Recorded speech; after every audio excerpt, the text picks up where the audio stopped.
Perspectiva de hoje, entrevista o ministro do Trabalho, Luiz Marinho. Os assuntos que a gente vai tratar aqui são referentes à pasta, mas também a gente vai falar de eleições do Partido dos Trabalhadores e do próprio governo do presidente Luiz Inácio Lula da Silva.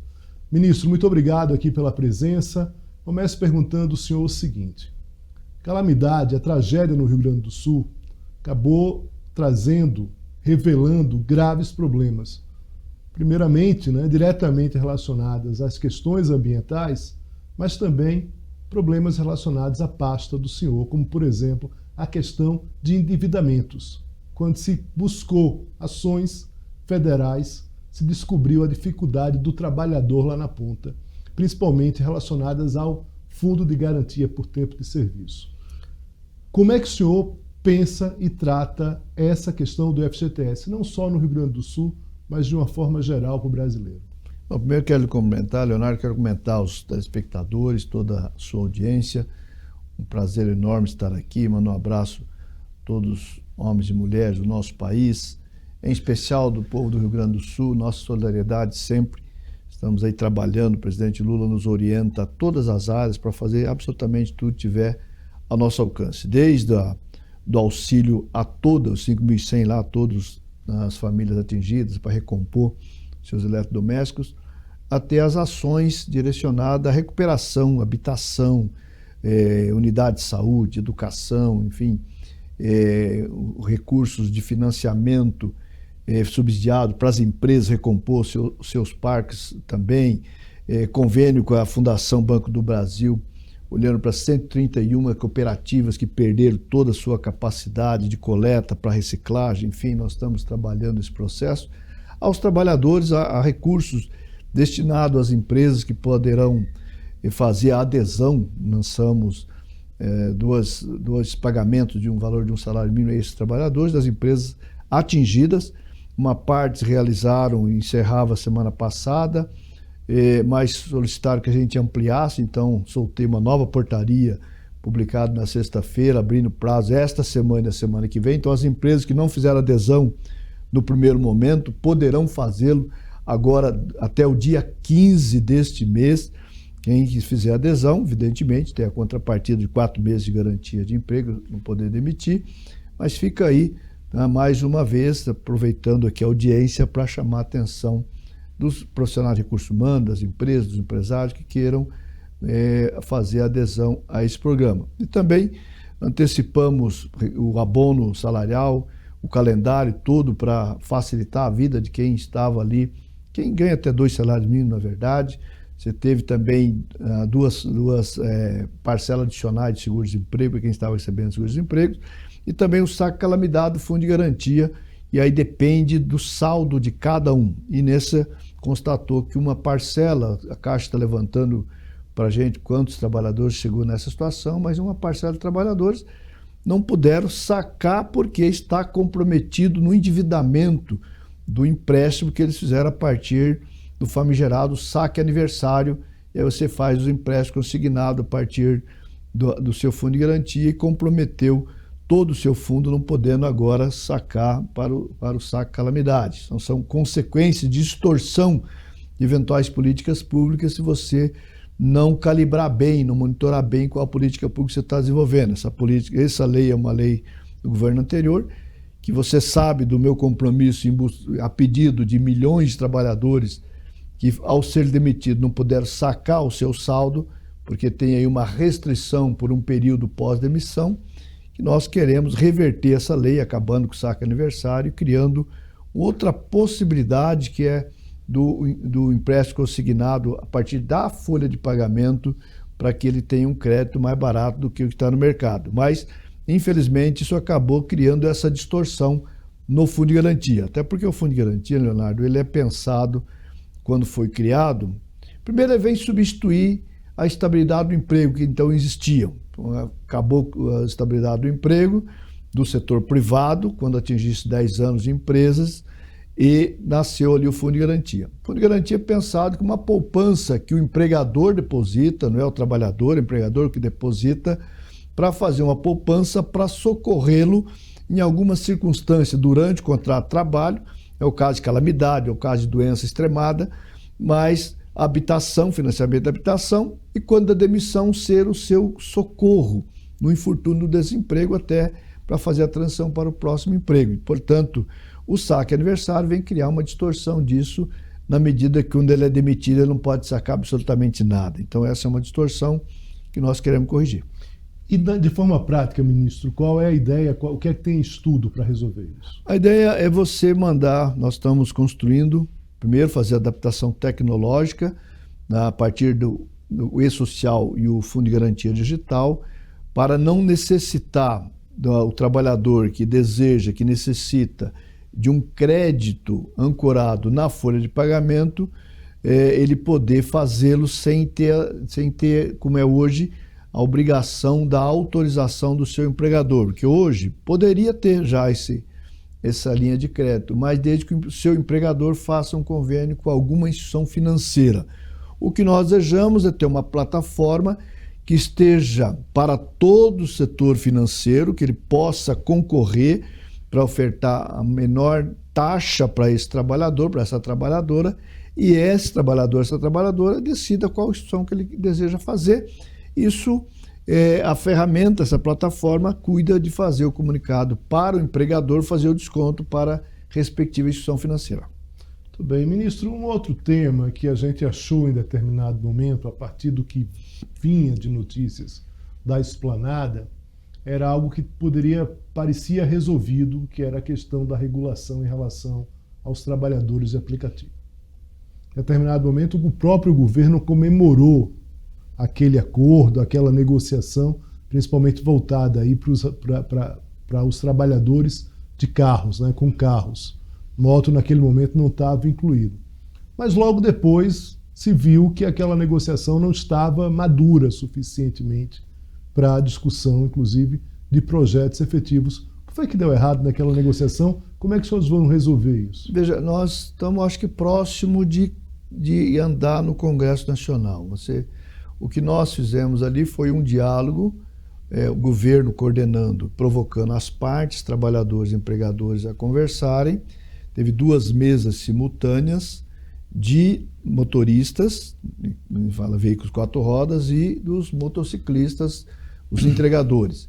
As empresas de entregas não construiu nenhum acordo com os trabalhadores, porque diziam que não cabia no seu escopo de negócio a remuneração desejada, as garantias, condições de segurança, previdência e tal.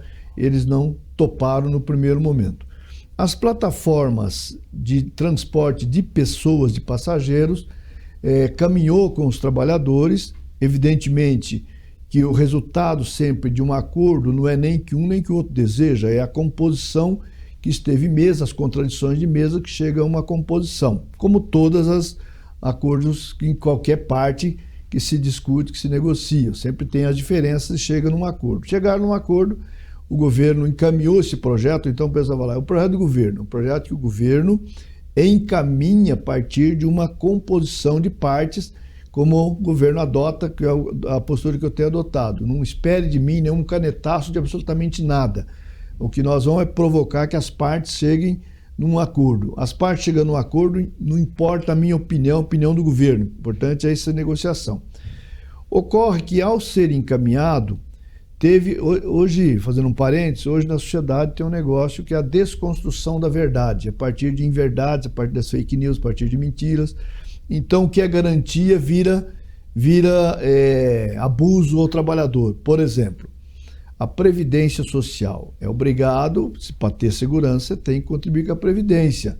A versão vendida por essa narrativa para destruir o projeto era: o governo está preocupado em arrecadar, não está preocupado com você, trabalhador, o que na verdade não corresponde à verdade, porque o que se prevê ali é uma contribuição mínima para que esse trabalhador tenha toda a proteção da Previdência, que não é só lá na frente a aposentadoria. A Previdência começa a lhe cobrir na medida que você faz adesão ao sistema previdenciário, que é evidente, eventualmente uma doença, um acidente. Então tem aquele motociclista, aliás, aquele motorista lá em São Paulo, que foi atropelado por aquele cidadão lá do Porsche.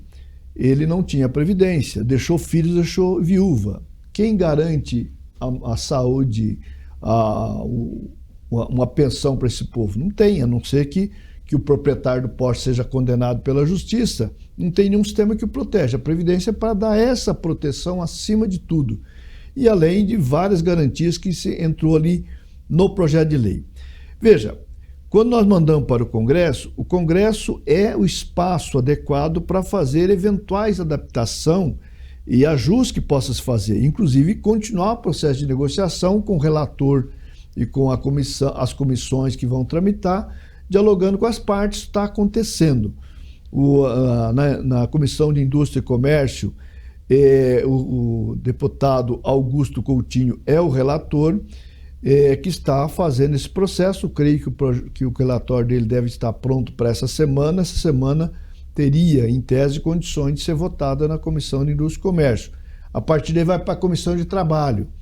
E tem a possibilidade, portanto, de tramitar muito rapidamente para criar condições para o plenário. Creio que o presidente Lira está comprometido com esse calendário colocado. Creio que mais tardar, não sei se antes do recesso é possível fazer essa votação, mas com certeza logo pós-recesso é plenamente possível estar pronto para o plenário.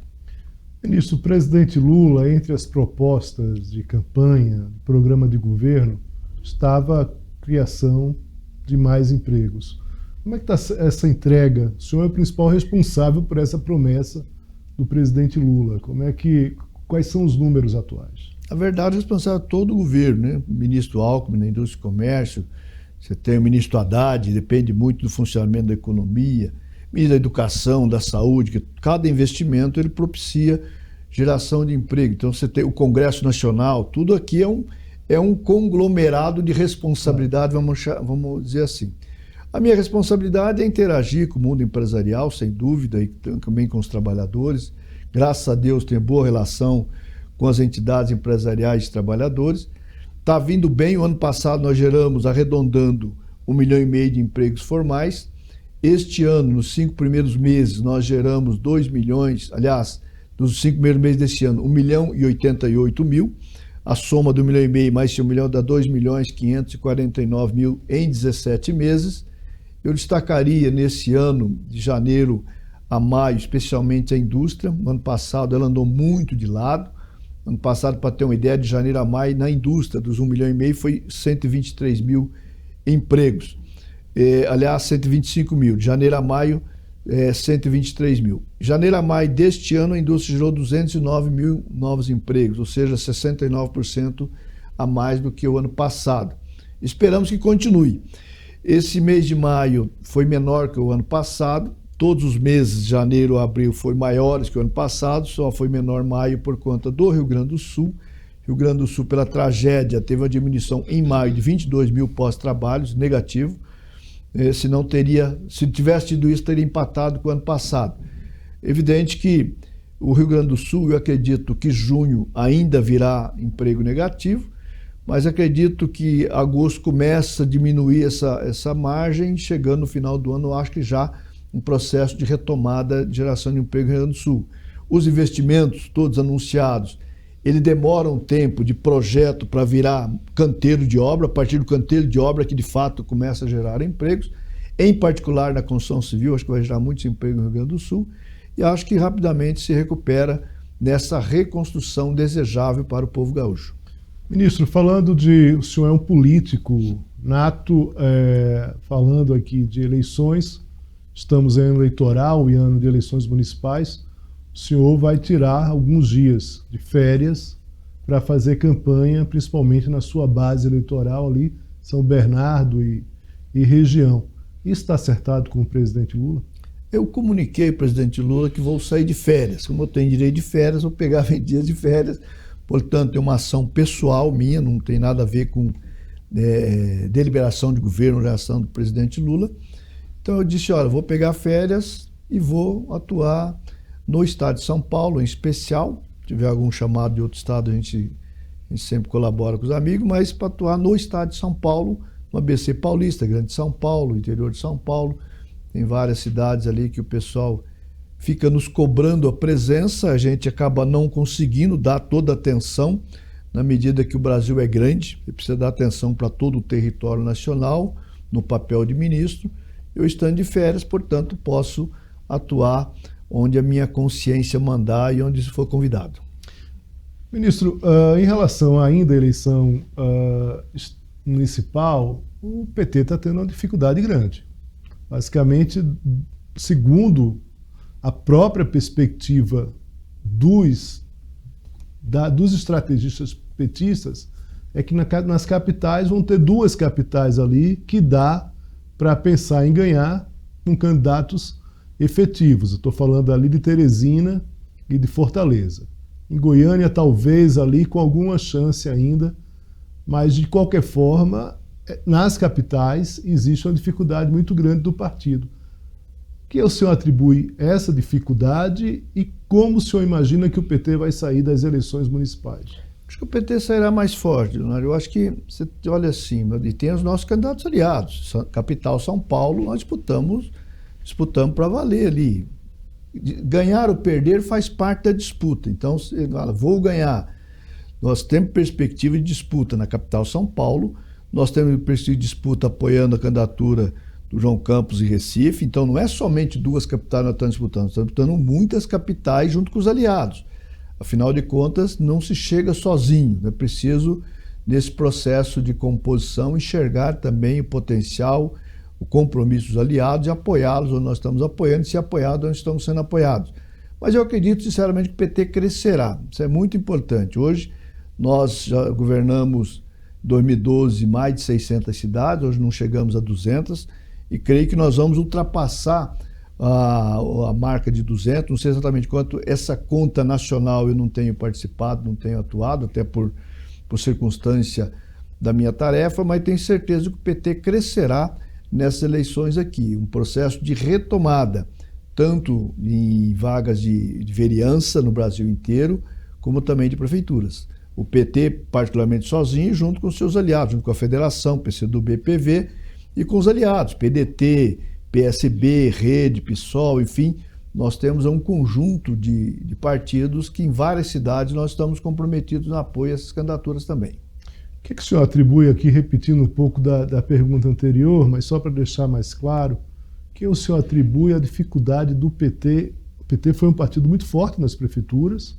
principalmente nos 2 mandatos ali do presidente Lula, mas acabou perdendo muita tração em relação às prefeituras. O que aconteceu ali? Veja, o que aconteceu, você teve um episódio do impeachment contra a presidenta Dilma, ali naquela eleição de 2016 houve uma retração muito grande das prefeituras que o PT governava. 2012 foi o principal ano de conquista nas eleições municipais.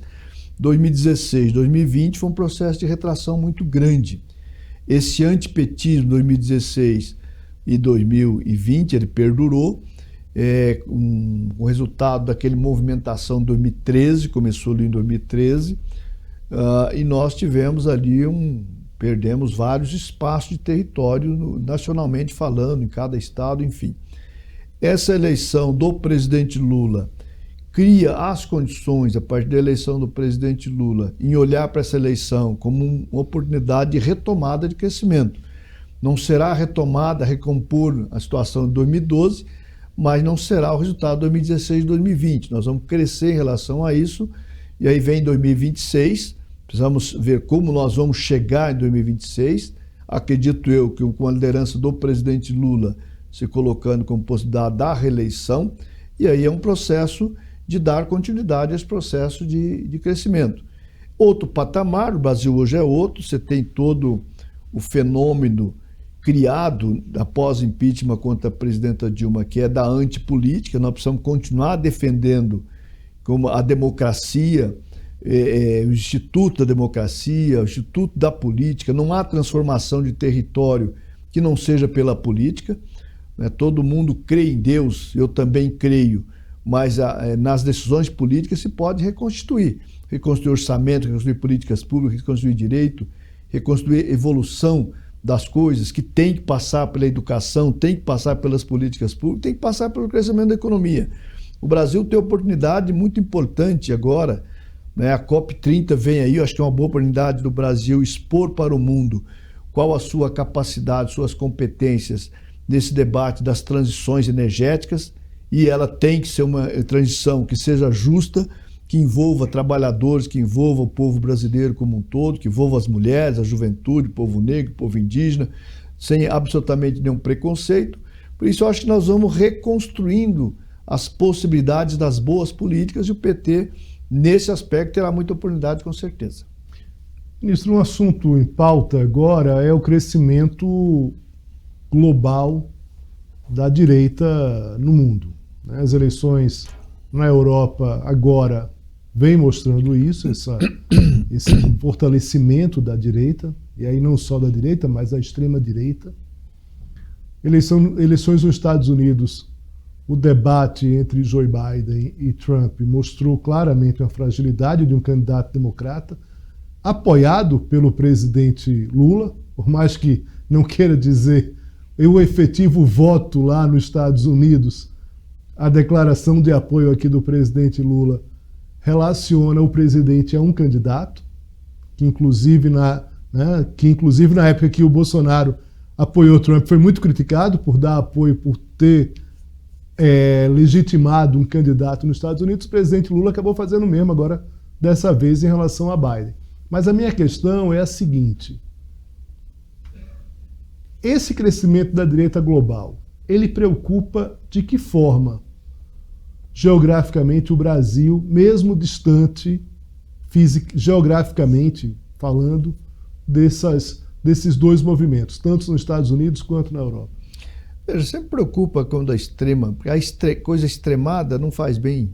Então a extrema-direita, em assumir postos, tal, crescer dessa magnitude, e com a aversão que nós vimos aqui no Brasil, do ódio, da raiva, desrespeitar a verdade. Então isso é muito preocupante, porque o debate entre esquerda e direita, ele aconteceu historicamente. Isso não é um grande problema na medida em que você debate ideias. Agora, quando você põe ódio no processo, quando você é atacado na rua por usar essa ou aquela cor, as coisas se complicam demais, e é muito perigoso essa coisa extremada. O que nós esperamos aqui no Brasil, a gente continua crescendo um processo de retomada da boa política, respeito às instituições, que não queiram, ao perder uma eleição, querer planejar golpe, como aconteceu nos Estados Unidos com o Trump, como aconteceu com o Bolsonaro aqui no Brasil.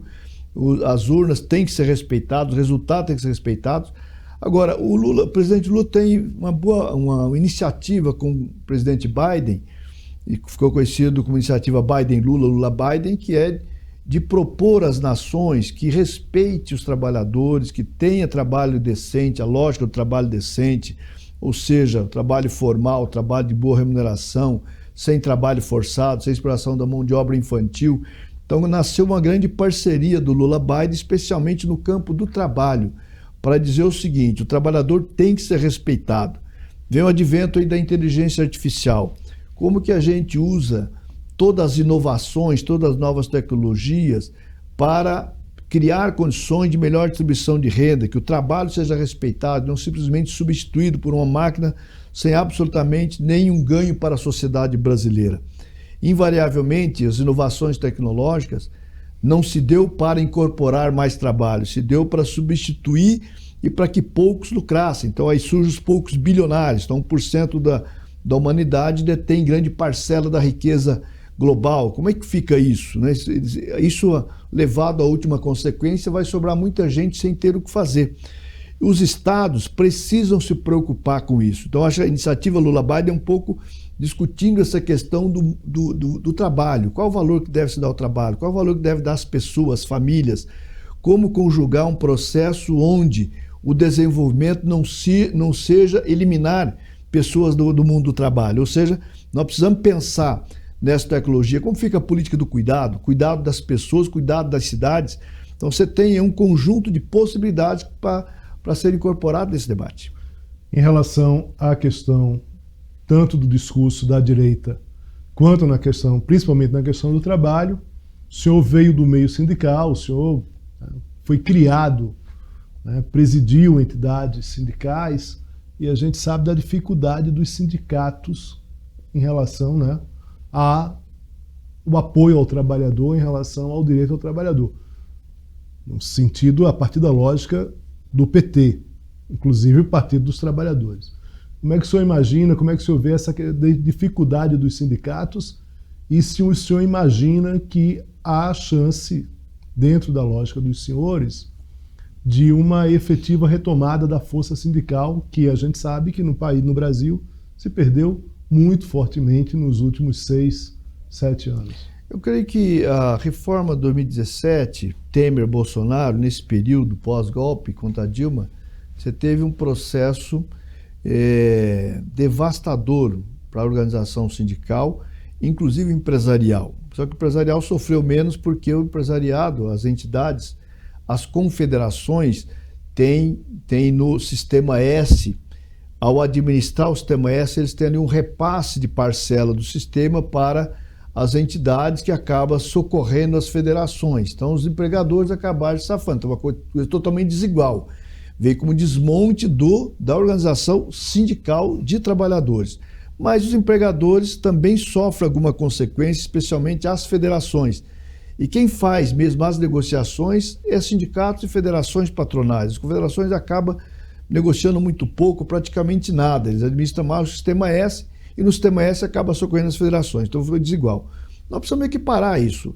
O debate que se busca fazer com o Congresso Nacional, seja com o Senado, seja com a Câmara de Deputados, é para que tenha um equilíbrio aqui. E, portanto, os sindicatos desejam, e eu acho que é natural e legítimo, de restabelecer um processo de contribuição de trabalhadores, sócio ou não sócio, a partir das convenções coletivas. Se você prestou um serviço, a convenção coletiva é um serviço prestado, que tenha a contrapartida e de como regular o famoso direito à oposição. Sem direito à oposição. Eu discuto assim, bom, direito coletivo, organização coletiva, o direito à oposição se dar coletivamente. Então, uma assembleia é o espaço que você tem para discutir. Deve ter ou não a contribuição? Se deve ter, se todo mundo aprovou, todos têm que contribuir. Por exemplo, você mora num condomínio, o condomínio tomou decisão em assembleia de um investimento. Você pode, individualmente, se você não concordar, não fazer a contribuição? Não, não pode. As empresas, uma empresa pode dizer que não vai contribuir com o Sistema S, por exemplo? Também não pode.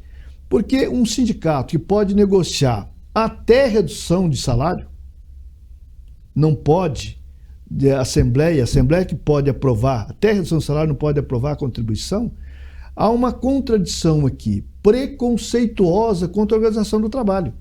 Então, esse debate, a Câmara, os deputados, os senadores precisam discutir conceitualmente. Não é só discutir na base do revanche eventual que parece que existe. É sindicato, nós somos contra. Mas nós estamos falando de sindicato de trabalhadores e empregadores. Nós estamos falando de organização sindical, nós estamos falando de negociação, nós estamos falando de negociar direitos e deveres. Não é só direitos, os trabalhadores ali também, quando se faz uma convenção coletiva, também discute deveres. Então, creio que deveria ser mais valorizado esse processo do que eu vejo, especialmente com um pedaço do Congresso Nacional. Então, o senhor está dizendo para a gente que, no caso do senhor, no caso da pasta do senhor, vai ter uma insistência em relação a essa possibilidade de contribuição firmada nas próximas... Até porque, Leonardo, se você pega... Nas próprias assembleias. Uma empresa, uma categoria que negocia, que os sindicatos sejam respeitados, as coisas têm de ser mais harmônicas. A produtividade tende a ser melhor, a qualidade do produto tende a ser melhor, acidente do trabalho costuma ser menor, doenças, especialmente que é relacionado ao equilíbrio mental, costuma ter menos impacto. Ou seja, um ambiente saudável de trabalho é melhor para todo mundo, é melhor para a empresa, é melhor para os trabalhadores, portanto, a presença do sindicato é importante. Vou citar um exemplo. Lá no vinho, o ano passado, foi constatado lá no setor de uva, produção de uva, de vinho, foi constatado lá o trabalho forçado, trabalho análogo à escravidão. Aí eu fui lá, pessoalmente, conversar com os empresários, conversamos, fizemos negociamos um pacto de responsabilidade envolvendo a Federação de Trabalhadores, enfim. A partir dali teve todo um processo de diálogo. Esse ano, nas fiscalizações, constatou-se uma melhora significativa das práticas relacionadas lá. E depois de 15 anos que a federação tentava fazer um acordo coletivo, uma convenção coletiva, que não conseguiram, fizeram a partir dessa intervenção que o Ministério fez e eles passaram a conversar. As relações melhoraram de água para o vinho, produtor de vinho, e podemos até usar o exemplo de melhorar de água para o vinho.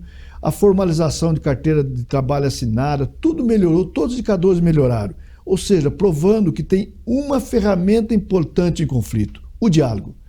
O diálogo até guerra pode se evitar. Infelizmente, o Putin e o Zelensky conversam, aliás, não conversam. Se estivesse conversando, provavelmente a guerra não teria existido, já teriam resolvido.